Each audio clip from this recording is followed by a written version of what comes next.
Ouvintes da 88 FM, boa tarde.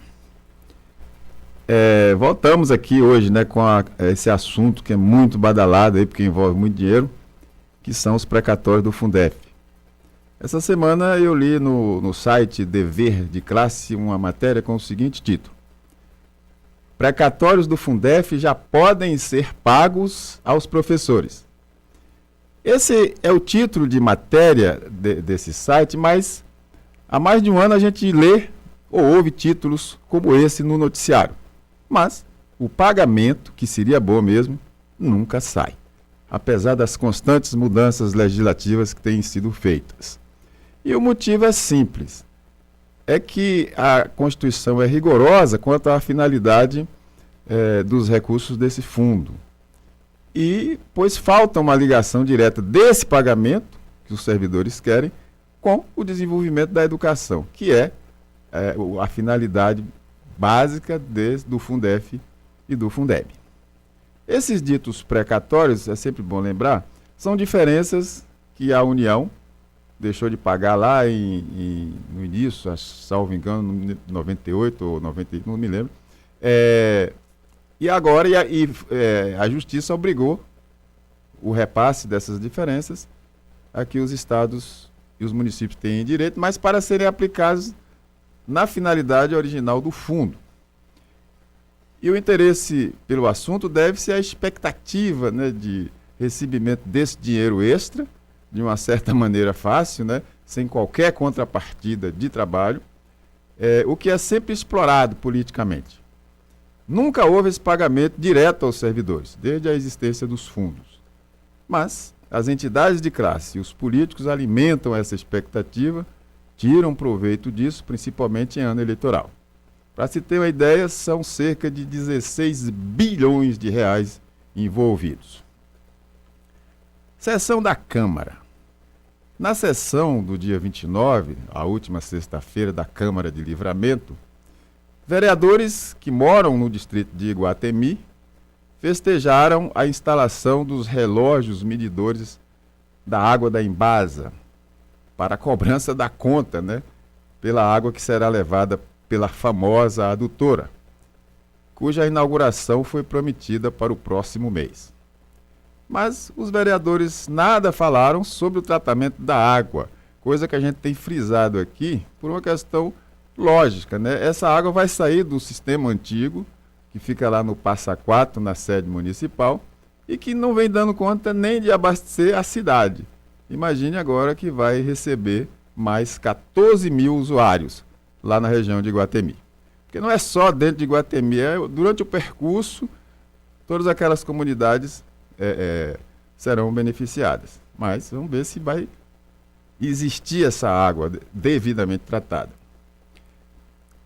Na mesma sessão, o vereador Paulo Lessa, ao fazer a propaganda das realizações do prefeito, claro que Paulo Lessa filho, né, falou do que eu chamo de tapa-buracos nas avenidas centrais da cidade, que são também trechos da rodovia BA-148. E ele fez questão de frisar que a obrigação era do Estado. Ele só não disse que a prefeitura fez, mas o material usado foi, segundo me informaram, foi cedido pelo governo do Estado.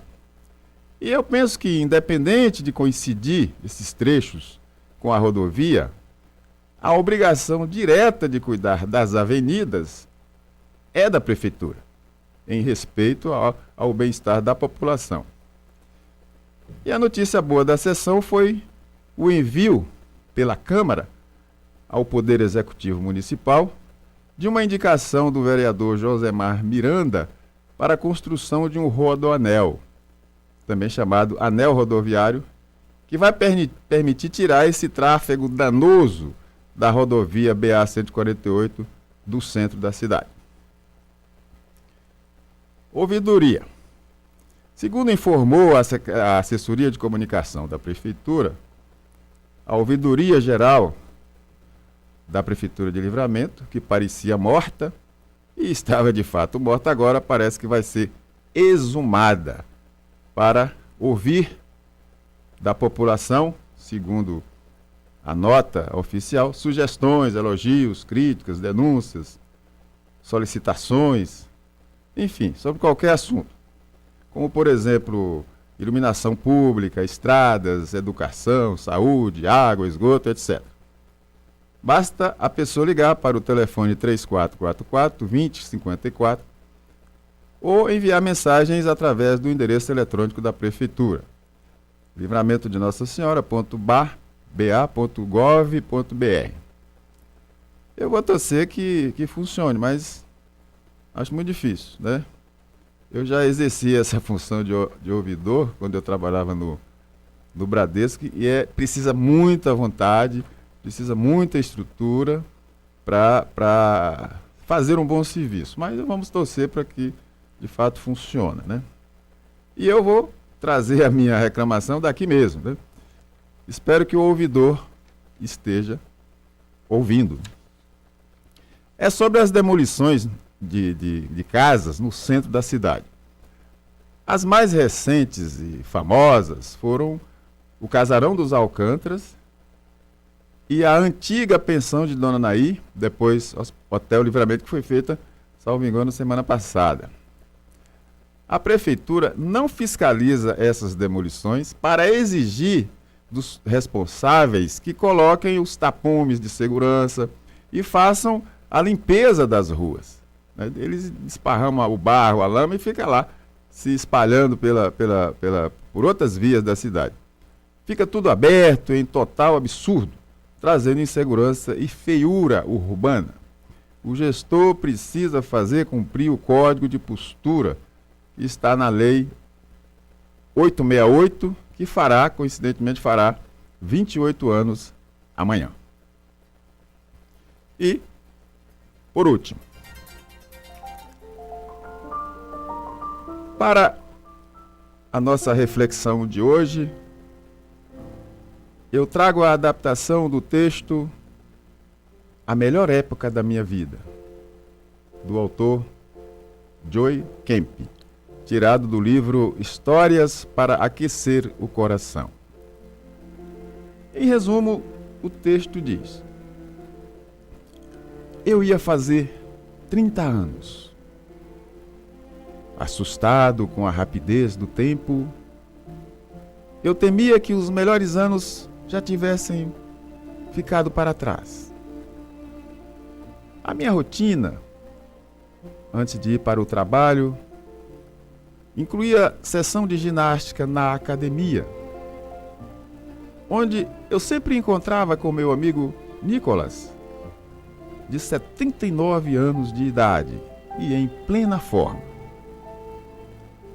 Ele via meu desânimo e hoje ele perguntou se havia algo de errado comigo. E eu lhe disse que eu estava ansioso pelos 30 anos. Pensei no que já passou e em como me sentiria com a idade do Nicolas. Então perguntei a ele qual foi a melhor época da sua vida.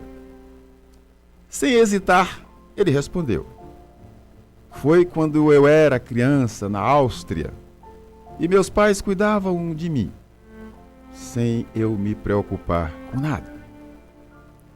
Foi na escola, onde aprendi coisas que sei até hoje. A melhor época da minha vida foi também quando tive o primeiro emprego, passando a ter responsabilidades, e era pago pelo meu esforço. E a melhor época da minha vida foi ainda quando conheci a minha mulher e me apaixonei. E foi quando, em um navio a salvo da Segunda Guerra, eu vinha para a América. Foi também quando viemos para o Canadá e formamos uma família.